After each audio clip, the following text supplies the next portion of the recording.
All right, let's see. You guys see that okay? All good? All right, cool. So welcome everyone, Corporate Strategy Club. Thanks so much thanks for coming out today. As usual, we start the meetings with a little current events update. Today's pretty relevant. It's on the Suez Canal. Not sure if you guys are familiar with what's been going on, but it's been a big issue with the global supply chain. So we can start out if you guys have any initial thoughts, things you want to share about it, what's going on, any opinions, anything like that. So, but if not, completely cool, we could proceed. Just for a little bit of background on what's going on, if you guys are unfamiliar with what the Suez Canal actually is, it's essentially a man-made 120-mile long shortcut. So as you can see from this diagram here, it connects Europe and Asia by sea. So, over here, we've identified basically two major cities, London and Mumbai, London being in Europe, obviously, and Mumbai being in Asia. So it basically connects Europe and Asia. And as you can see here, any sea trade between the two continents would have to go around Africa without using the Suez Canal. So that basically makes it essential for any sea trade between Europe and Asia. And that means that it accounts for about 12% of global trade, with about $10 billion daily moving through it. It's Egypt state owned, so its 2020 revenue was 5.6 billion. So all these statistics from USA Today, but it's pretty shocking to kind of understand just how much of global trade hinges on the Suez Canal. So essentially what happened was a large ship, Ever Given, was stuck within a 985-mile single lane section. The ship is huge. It's taller than the Empire State Building, and it carries over 20,000 in containers. And so weather conditions were assessed to kind of cause the ship to get stuck. It was said to have been a sandstorm, but upon some closer speculation, some think that it's more of a human error. And after some efforts with kind of tugboats and a lot of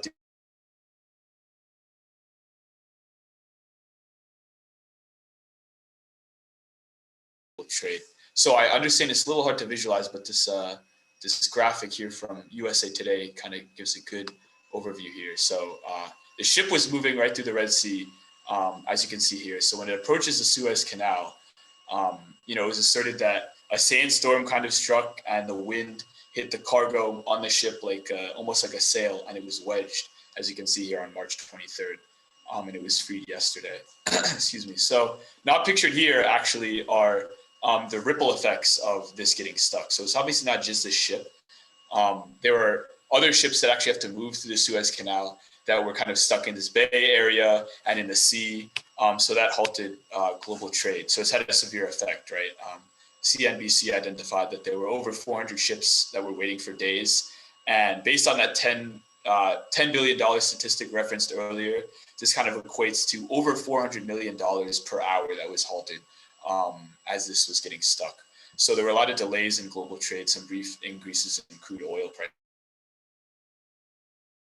on a corporate level. So this has caused a lot of lack of visibility into supply chains, right?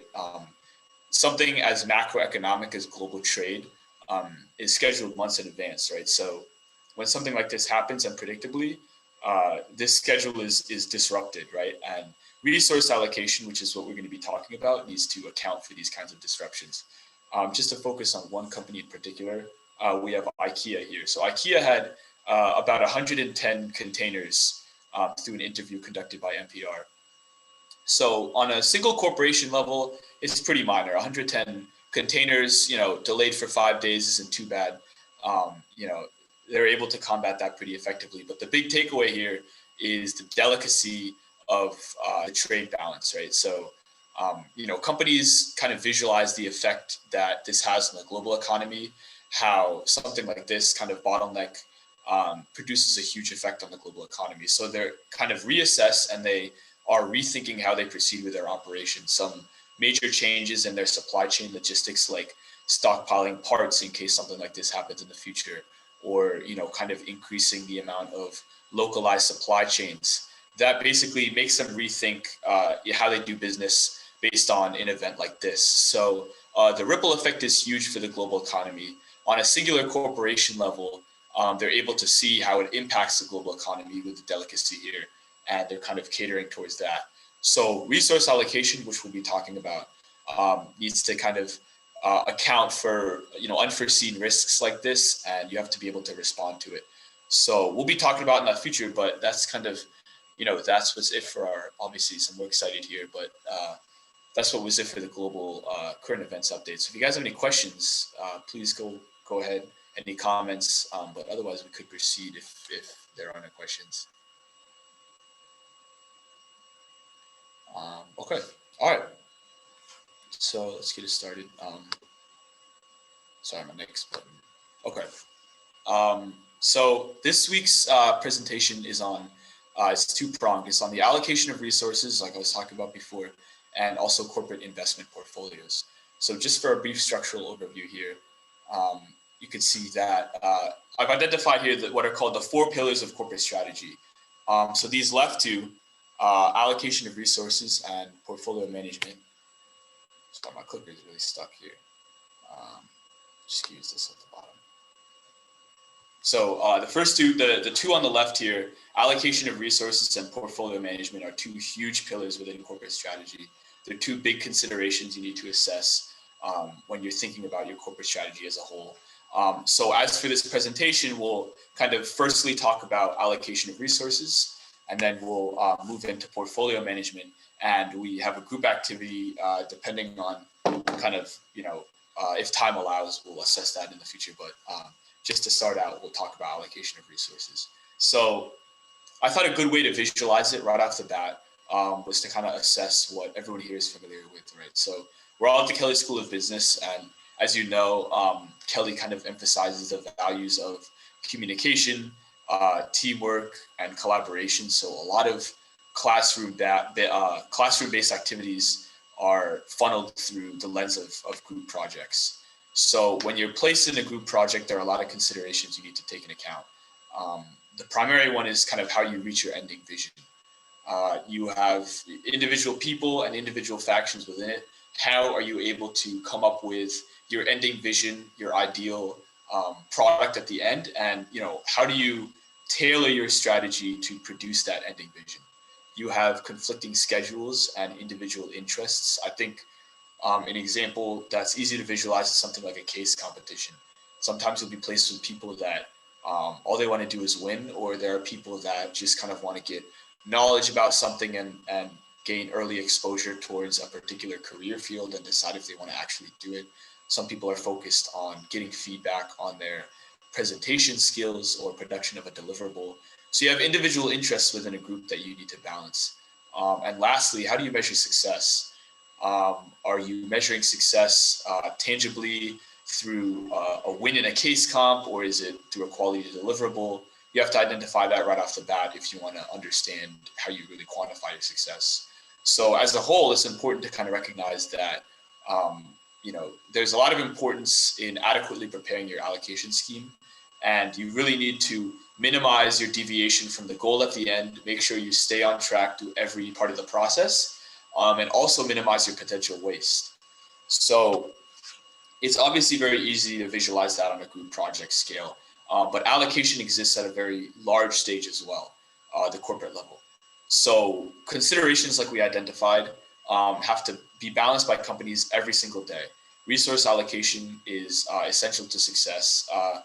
What we talked about with the group project example can be upscaled very efficiently. A long-term goal is something that you have to identify primarily and get your whole company and your whole workforce behind it. If you think of huge companies in the United States, Fortune 500 companies, biggest company in the United States is Walmart. So if you think about Walmart employing over 2 million employees, Doug McMillon, who's the CEO of Walmart, has to, recognize how does he create a vision that's going to identify everyone at every scale in such a large corporation, which is a huge undertaking. But it's important to allocate your resources in order to produce that vision. Resource allocation is basically part art and part science. I'm going to explain what's called the quote unquote science behind it, where you actually break down the steps to an effective allocation. But art is huge in it as well, right? So just like we identified with IKEA and with the global supply chain issues identified previously. There's a lot of art that comes with that because unforeseen risks are part of any allocation scheme, and you have to be able to respond to those very quickly. So there's a few key steps that I'll break down for the this next piece. So just primarily, we talked about it on a very qualitative sense, how important it is. But inadequate planning really causes failure, and I think it's important to primarily assert the quantitative aspects of this. So I turn towards the PMI, which stands for the Purchasing Manufacturers Index. It's a yearly survey that's conducted for global project managers, so people that are in positions that are managing projects at a corporate level, and they survey them on some key statistics. But something that I identified from this study that stood out really to me is 26% of companies will always use resource management. And as you may remember, resource management or resource allocation is one of the 4 key pillars of corporate strategy. So to say that 1 out of 4 of companies always use one of the 4 pillars of corporate strategy is a shocking statistic, and it kind of overemphasizes to me how important it is to kind of educate us on it. But 2 key statistics I saw. As you can see here, they tracked a bunch of statistics, but 2 in particular are these green and blue bars here. So less than 60% of the project managers surveyed met their original budget, and only half of them did so on time.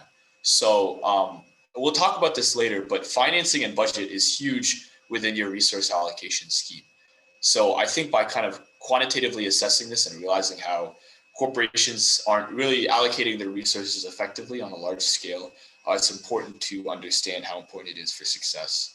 So we could talk about some key steps in terms of a science to an effective resource allocation, which is obviously only part of it, but it's really what we can break down as of right now. We talked about this already, but establishing a goal is the first step in any allocation scheme.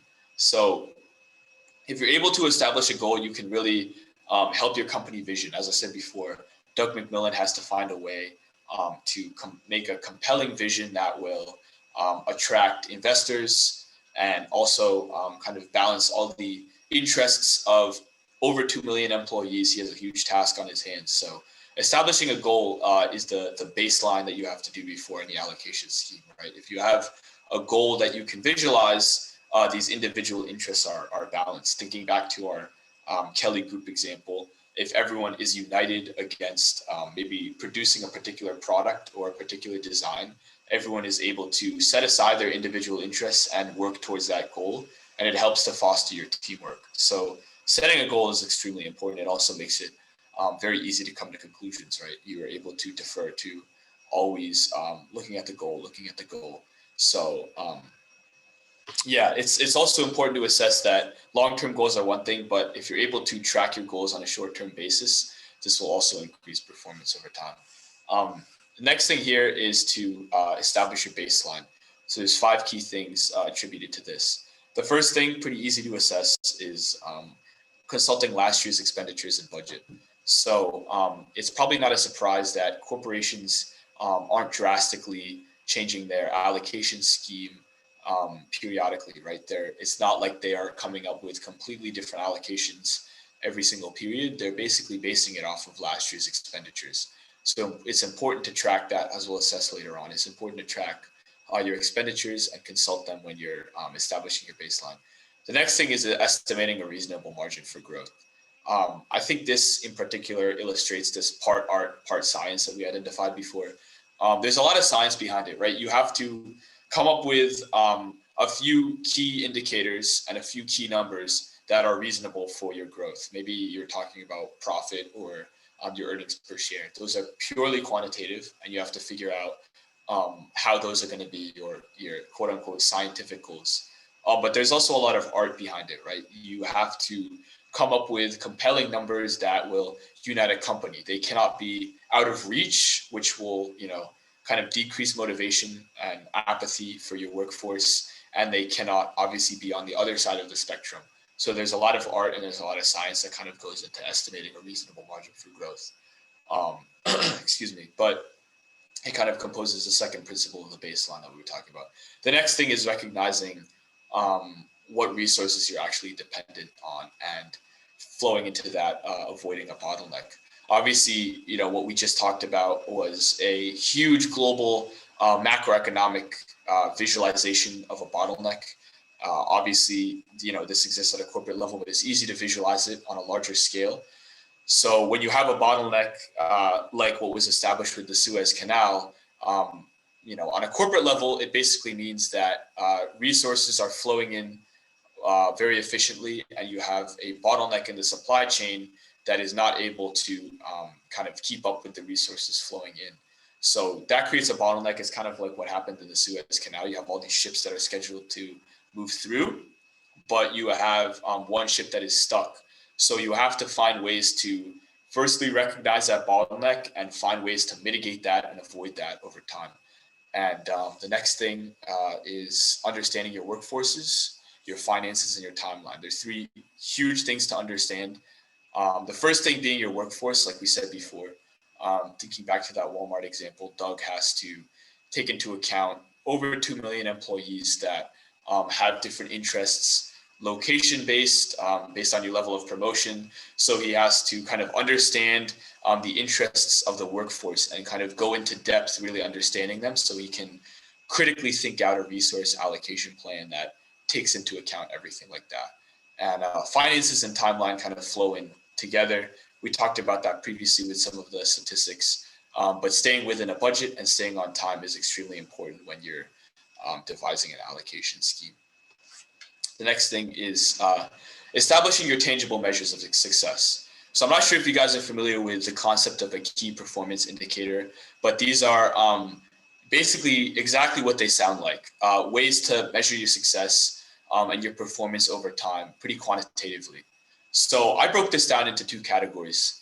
The first is kind of measuring your overall long-term growth, right? And your second is getting more specific to resource allocation. So when you want to tangibly measure your success, oh shoot, the lights went off. Hold on a second. Sorry, the motion sensor lights went off in the hot room. My bad. What was that? Okay, key performance indicators. So when you assess your long-term growth, obviously this is very company specific, but some big ones for long-term growth are your year-over-year revenue, your net profit, and your current ratio. Basically, all just quick examples of quantitative assessments that you can use to measure your long-term growth overall. But in addition, it's extremely important to focus on your resource allocation. So like we said before, that could be using a certain percentage of your budget or doing so within a certain timeline. And these are measures of success that will categorize your resource allocation specifically. The last thing is obviously meeting your original goal. We've talked about how important that is over and over again.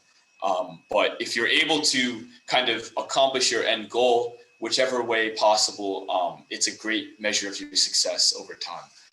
And it shows that you're able to adhere to it. So lastly, kind of goes into what we already discussed, but it's important to track success. So if you're able to track these performance measures regularly, you can establish the future baselines that we just talked about, right? So if you're able to, let's take current ratio, for example. If you're able to track your current ratio or your maybe year over year revenue regularly, you establish your baselines for next year, and that helps you with your future allocation. So it's something that's very forward thinking, and it's something that you need to do if you're in a management based position. The next thing is measuring your KPIs and targeting areas for improvement. Pretty self-explanatory. You're tracking what you've already measured and looking where you want to improve, and how do you specifically design an allocation scheme to improve on that. Lastly, obviously, is maintaining focus on the long-term goal. So we can kind of walk through here some two key examples of effective and ineffective allocation. The first example is Coca-Cola. So this is a very effective allocation scheme. Coca-Cola is something everyone's familiar with, right? It's a heavy player in the S&P 500.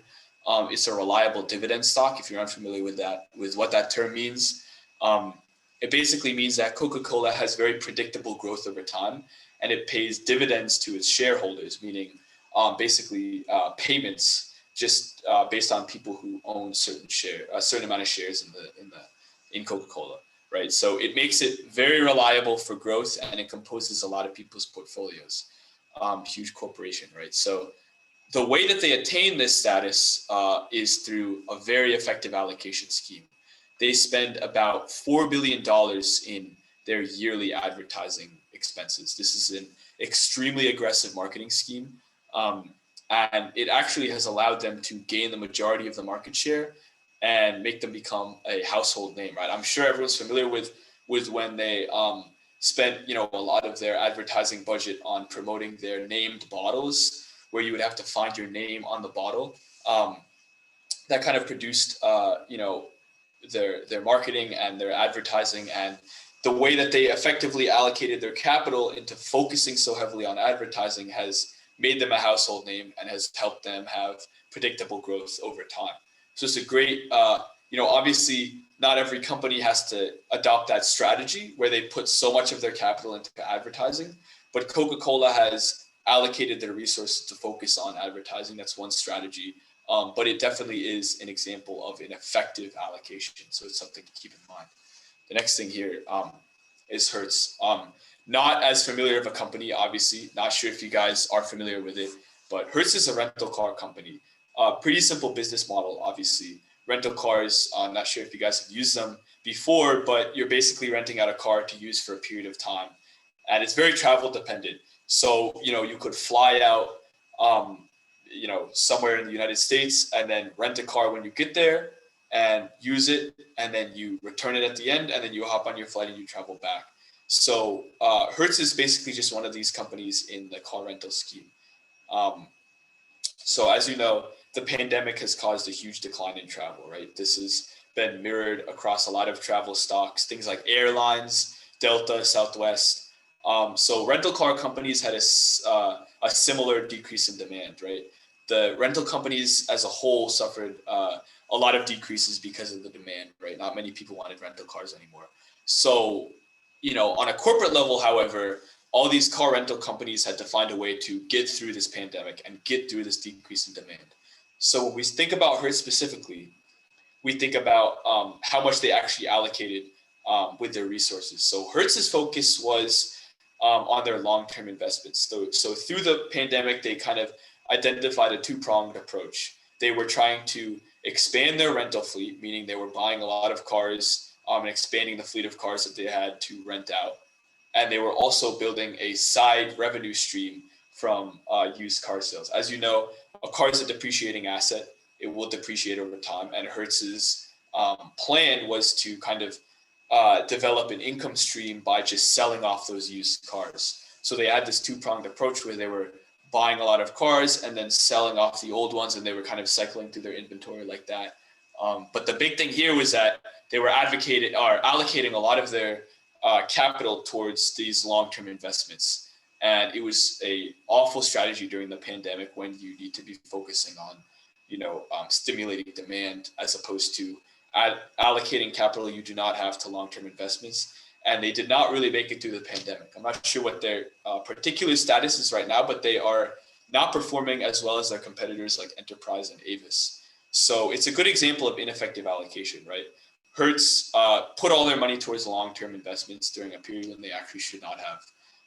And they established a goal that might have been great in terms of good, something to focus on in the future. But goals are very time sensitive, obviously, and they developed a goal that could not unite the company.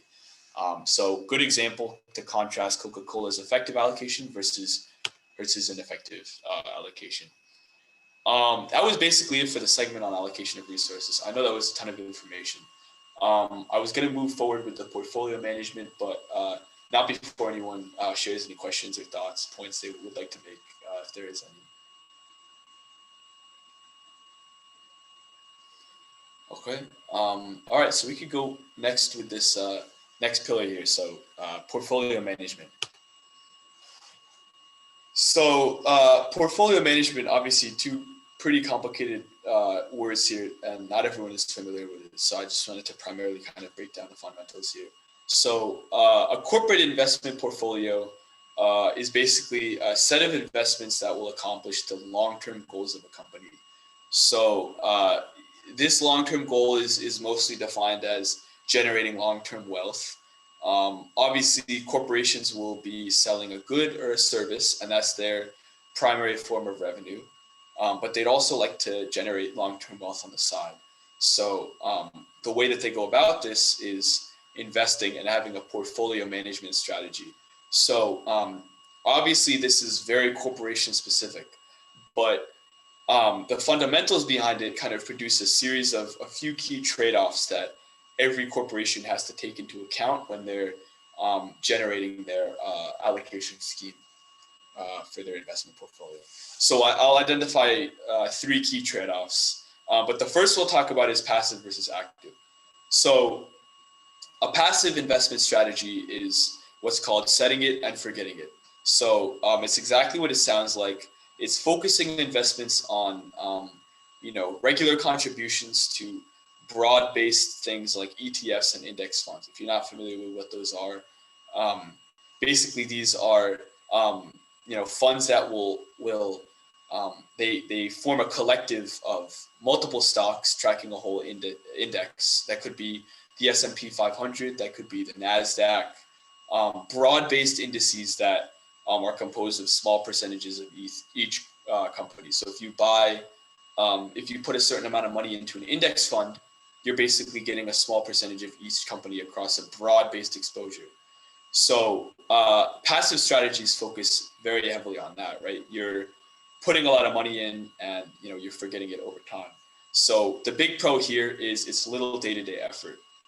That's a huge incentive for companies, right? If you are able to develop an allocation scheme for your investment portfolio that does not require effort on a day-to-day basis, that's a huge thing, right? Like I think of my investment strategy can be very passive. I have a Fidelity account, and I make regular contributions to these index funds.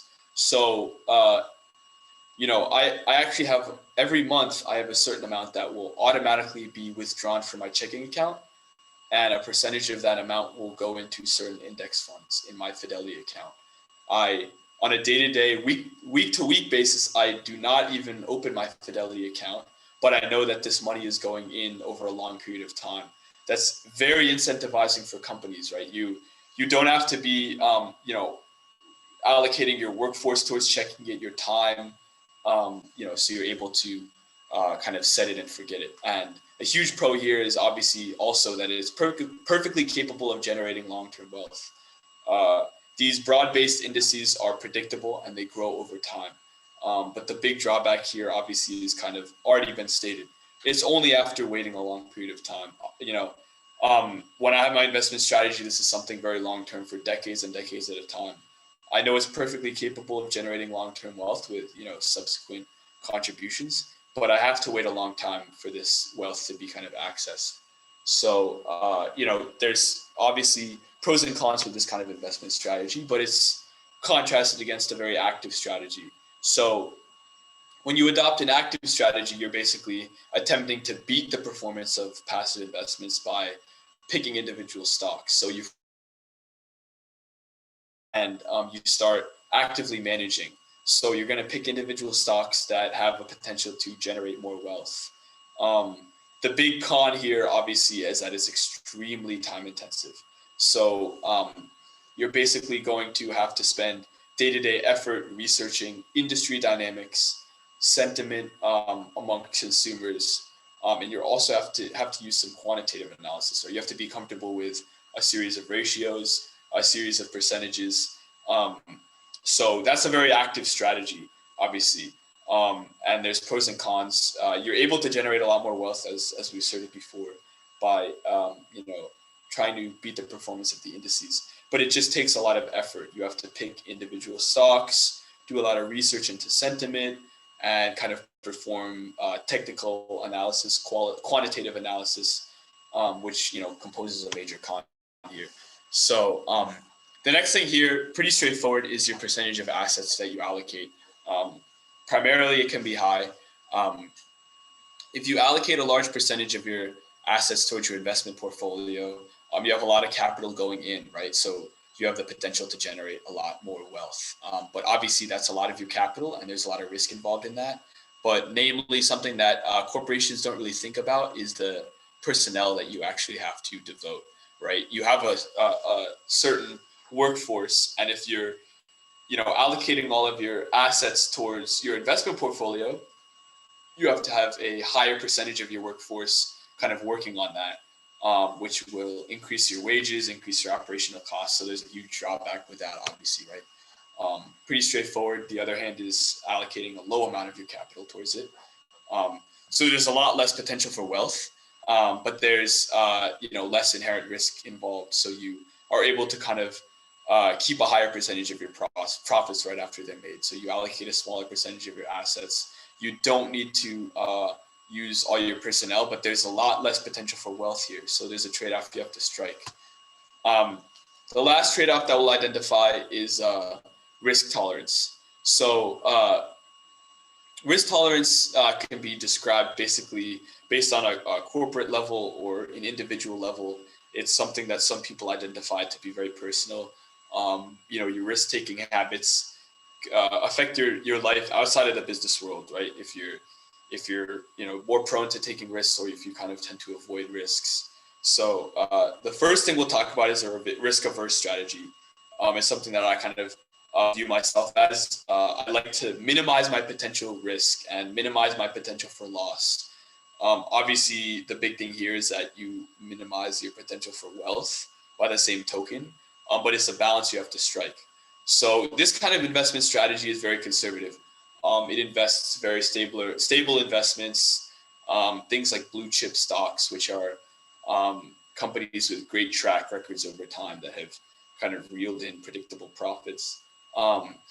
And also, bonds. Bonds are another thing. They have a low amount of growth over time, but they're not really risky, obviously being backed by the government. So if you're risk tolerant, on the other hand, you may assume kind of how that goes. You're able to maximize your potential risk just to kind of search for your potential profits. Is very aggressive, focuses on volatile investments, something in particular, which I know is very contentious. Bitcoin, things like growth stocks. Bitcoin is extremely volatile on a day-to-day, week-to-week basis, right? So a lot of people are risk tolerant. They'll put a lot of money into it, thinking that it'll go up or this or that. There's a lot of speculation into its long-term utility, how long you should actually hold it. I think Bitcoin is a great example of a very risk-tolerant strategy. So easy to strike this pro and con, right? Lots of potential for wealth, but lots of potential for loss as well. So those three trade-offs are key to strike in particular, on an individual level, but more so on a corporate level. So corporations have to strike where they lie on these series of trade-offs. So this group activity, I don't know, we're going to have to summarize this a little bit just because it's kind of time consuming. And I attribute a little bit more to the current events update, so we can kind of break it down in a different way. But the way that I set this up was that we're traveling back in time to 10 years ago. So just 10 years and a few months, obviously, but for simplicity's sake, we'll say January 1st, 2011. So you have $100,000 that you're gifted to construct a portfolio. You have 10 stock and index fund choices that we'll look at on this slide here. So the first four are index funds, and the next six are stocks. The index funds are not disguised, obviously, right? The index funds are the S&P 500. These are the 500 biggest companies in the United States. And then secondly, you have the entire US stock market, that offers even broader exposure. The next thing here are bonds, as we said before, low amount of growth over time, but very predictable and backed by the government, obviously. And fourth is the international stock market. You guys can kind of assume what that is. That's the international stock market, obviously. But the next six here are disguised stocks. So these are actual companies 10 years ago. So, I identified some basic descriptions of them. These are real companies, and later on, I'm going to reveal the actual growth of these companies 10 years ago. So you're going to be able to assess how they grew over time. The first one is a popular fast food pizza chain, and the next one is a solar panel manufacturer. Number 7 is a pharmaceutical drug, vaccine, and animal health product manufacturer. 8th, very standard, is a clothing retailer. The 9th is a gas and electric company based in California, West Coast market for that. You'd have to take into account. And number 10 is a popular American soda company. So these 6 stocks are obviously disguised. These 4 index funds are not. But I believe that, having 10 choices here 10 years ago today, keeping in mind the series of trade-offs that we identified, right? A more passive strategy would focus more on these index funds, and a more active strategy obviously would have to manage the stocks a little bit more in depth. You can talk about how much liquid capital you actually just want to keep for yourself. For the sake of this investment activity, it's obviously more interesting to just actually use the whole 100,000 just so we can see growth over time. And lastly, your risk tolerance, right? Like some of these are have a higher potential for growth. You see things like solar panel manufacturers or gas and electric that could be more boom or bust over a 10-year period, and then you have things like soda, fast food retailers, things that seem more predictable. So you have to take into account all these trade-offs when you construct your own portfolio. These are what corporations have to take into account, obviously. So I don't really know. I guess I'll defer to Jake. I guess the choice here is either to do breakout rooms, and I guess everyone can kind of talk about what they would want to invest in, or what they would, maybe just not necessarily the whole 100,000, but basic strategies, or we can kind of share aloud. I'm not sure, Jake, whatever you think about that, but.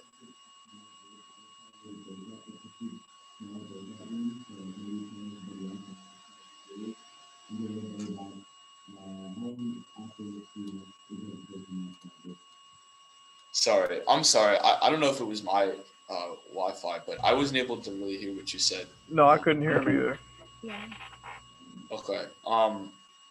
If you could, sorry, Jake. I didn't really hear you. I don't. Can you hear me now? Yeah, that's better. Okay, sorry about that. I was gonna say, how long do you have after your presentation still to present after this? I'm just gonna kind of go over. I basically did 3 breakdowns after that. I guess I would probably break them down in 5 to 10. I would say break us up into 6. Or we have what? Me, Abby. Okay, do 5 breakout rooms, and then me, you, and Abby will hop around in the 5 breakout rooms. So pair everybody up, and then everybody has $100,000 to split up between the group. Okay, so we'll do 6. Do 5 breakout rooms, and then leave Abby, leave yourself, me, and Abby outside, and then we'll hop around room to room. Okay, let's see. All right, it'll take me a minute, but good idea. Okay, so in the meantime, if you guys could get like a picture of this, that'd be helpful. We could always distribute it as well, but it might be helpful to just have a picture. But actually, Rob, we have 12 now. Just do 6 breakout rooms total, and assign everybody to a breakout room then. Okay, 6. Yeah.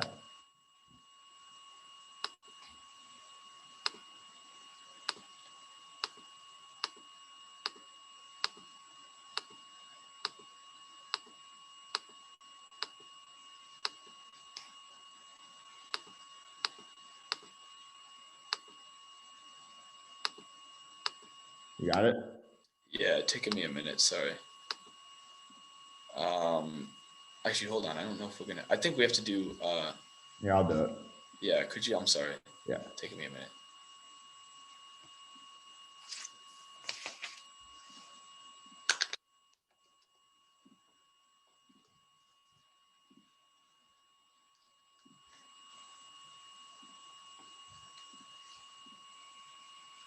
Okay.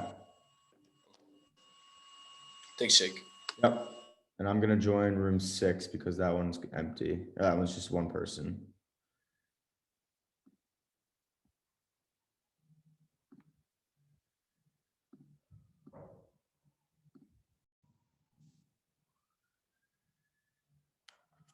How you doing, Jeremy? What's going on, man? How are you? Good. How are you? Thriving. Yeah. All right. So let's just take a minute. Do you have the list of all the stocks? Yeah, I took a picture. Okay, great. Yeah. So what are some of your initial thoughts? I'm curious. Are you a freshman? I'm a sophomore. You're a sophomore. Okay, so am I. Yeah. Oh, really? Yeah. What are some of your initial thoughts? Like, what would you think? Are you a risk averse person or are you a risk lover? I'd probably stay away from risk. I mean, I have stocks myself right now, and like usually, I tend to stay away from like I kind of put my money into like more established companies like big tech and um, like I had my money in like Tesla and a lot of those kind of stocks. So like, Yeah. um, I'd probably want to stay away from like a lot of risk, but I think it's important to include like a good amount of like potential for that because I think, it's important, especially like, you could capitalize on the wealth, like if you succeed on those risky options. So I think it's important to get a mix of the two. Yeah, I agree. So personally, I'm also pretty risk averse. I have mostly invested in index funds or just like, regular, what's it called? Not ETFs. I'm heavily invested in ETFs. I'm not Okay. invested in many individual stocks. So if I had $100,000 to invest, I would probably split it up and probably do 50-50. So do 50% in one of the index funds and 50% in one of the stocks. That's how I would probably approach it. But what are your thoughts on that? Honestly, I'd probably go around like the same thing. I might also put some money towards U.S. bonds. Um, As a 20-year-old, you put money in bonds. I mean, The U.S. bond market's been pretty shitty too recently. That's in the last 10 years, it hasn't been right, very good. right, right. Um, I don't know. Based on the perspective that I think it's eventually going to get better. Um, but I honestly, it would probably be a better time if the economy recovers. So, I'd probably do maybe like, honestly, maybe like 60-40 with like, I'd put 60% in stocks, 40% in the index. I think that's a pretty appropriate amount, um, especially if I really want to capitalize more so on like, uh, I don't know, like on the risk per se. So probably so, like very similar to you. Okay. All right, I'm writing this down. So let's do out of the four, there's the index fund, S&P 500, the entire US stock market, bonds, and international stock market. I would Mhm. definitely think that if we're going to invest in one, I'd probably do S&P 500. It's the most stable, it's the most secure, and over the last 10 years from 2011 to 2021, I know it's grown a lot. Um, Yeah, I'm not, as would I. yeah, I'm not familiar with Um, how the international stock market's done. It's probably not as right. strong. So let's say we'll do That'd be our safest option, right. risk adverse. Right. All right. So we'll do 50 or 40% on the S&P 500. And then for the stocks, this is a tough because if you look at like, so the first one's the fast food chain. That could be anything. And usually those do well. Yeah, Solar panel, you'd think would do well because, it's an exploding market. A drug company, it really depends. We haven't really had, besides COVID in the last 10 years, we haven't had that much. I feel like that would bump those up, but it's a right, healthcare, so it's always going up. American clothing retail, I probably wouldn't put my money on because I feel like those have gone down in the last 10 years with e-commerce, unless right. the ones that went to that. Of Gas and course, yeah, electric. Gas and electric company, you have to take into account it's in California, so that's kind of risky because oil's not needed as much there in California. And then popular American soda, that could be Coke, that could be Pepsi, that could be right, whatever. That's probably going to be stable. right. If you wanted, I think like the last one, I think because it's probably gonna be Coca-Cola. Like if you wanted to do something stable, I would put my money in that. But I Yep. also think right now the solar panel manufacturer would honestly be a really good one to do as of right now. Yeah. Especially because like with Biden's like administration, like wanting to transform into basically more greenhouse or not greenhouse, green energy. Um, I think over the next 4 years, there could be a good amount of companies that really explode from it, and they could possibly get government's expenditures and like subsidies. And I think a lot of those have the potential to like really pop off in the market. And so I think, especially kind of going off these next 4 years, If one of them goes, if a couple of them really gain momentum, we can honestly see like a lot of gains from that if we were to truly like invest a good amount of money into it. I would agree with you, only the fact that we're going back to 2011. Oh, 2011. So I don't know for Um, sure. Yeah, probably not. We're gonna be stable. Probably not.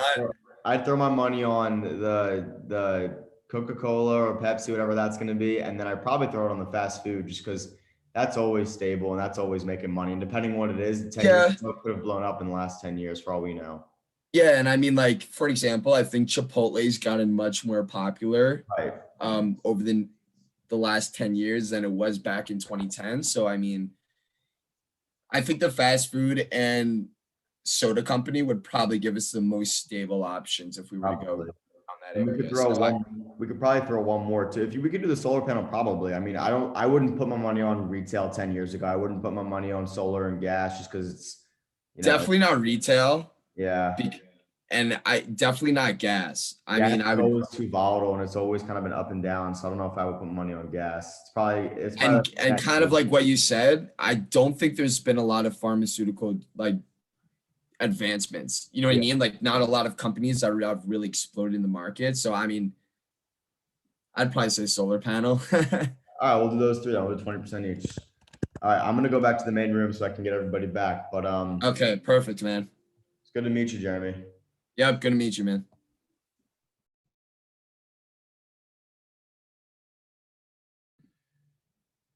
How you doing, Sam? I'm doing well. How are you? Pretty good. All right, I'm gonna call everybody back. Yeah. 50 seconds. What was your go-to stock? Yeah, me and Ari, we decided we're both pretty risk averse. I mean, even my own investing, I just don't really have the time to pick and choose stocks. So, knowing that it was 2011 and they were still climbing out of the recession, we went primarily into the international stock market, number 4. Interesting. I'm pretty risk averse myself. All right, Robbie, take it away.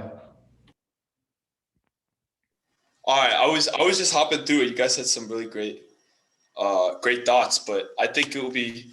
I'm gonna let's see, reveal the. So these are the actual growths and what the actual companies were.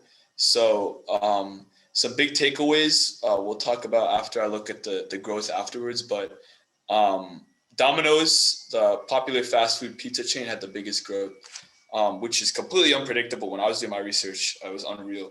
And actually, over a 10-year time horizon, this is like a top 10 stock growth. This was largely attributed to CEO change that focused on some key things over the past 10 years.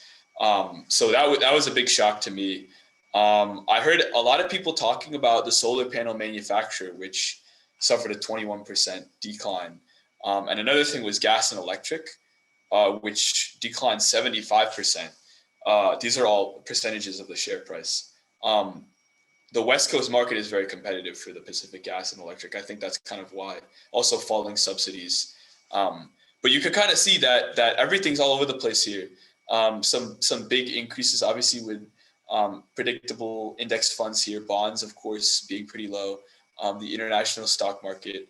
And yeah, you can see some interesting growth. But originally, I was going to have everyone kind of like fill out like a Google form, and then I would have input the values into the spreadsheet. So if you guys actually still have your original plan, after the meeting, you can always private message me, and I still have the spreadsheet, so I can put everything in and show you what you actually would have made.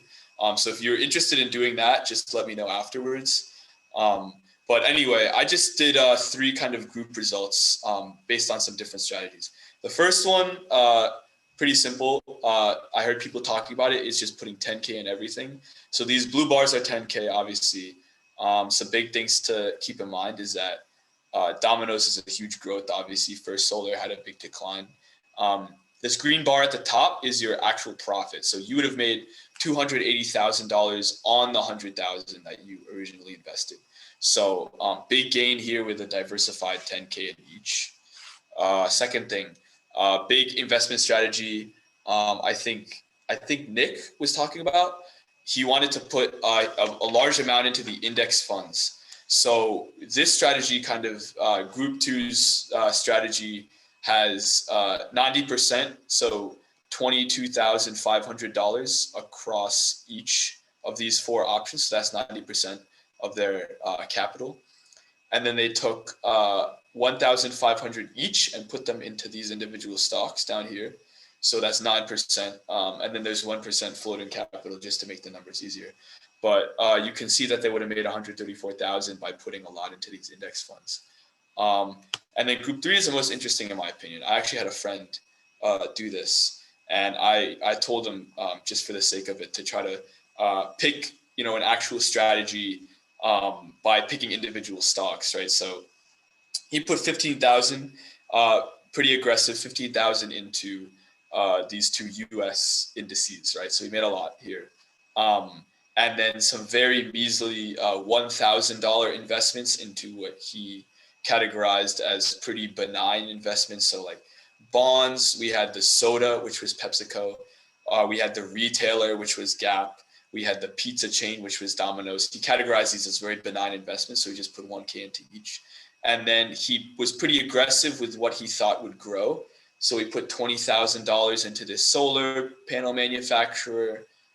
He put $20,000 into Pacific Gas and Electric, and the pharmaceutical company, which was Merck.